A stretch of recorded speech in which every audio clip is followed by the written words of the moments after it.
So these competitions are really important in terms of allowing some of the upcoming stars of our industry to sort of showcase, and it's certainly a bit of a competitive tone to it, but it certainly also allows them to showcase their skills and how they've developed in terms of first year apprenticeship, and how their training is starting to really flourish in terms of their skills.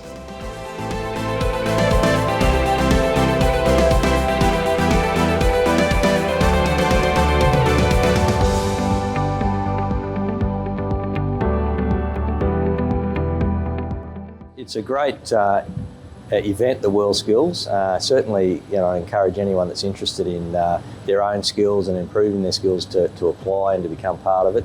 Because when you put yourself up against other apprentices, it really gives you a good standard of where you're at and where they're at with the quality of work that they do in their particular shops. Because sometimes an apprentice knows his own shop but doesn't get a chance to see what other workers do in other shops. So it really gives them an ability to set their skills up against apprentices just like them in other shops.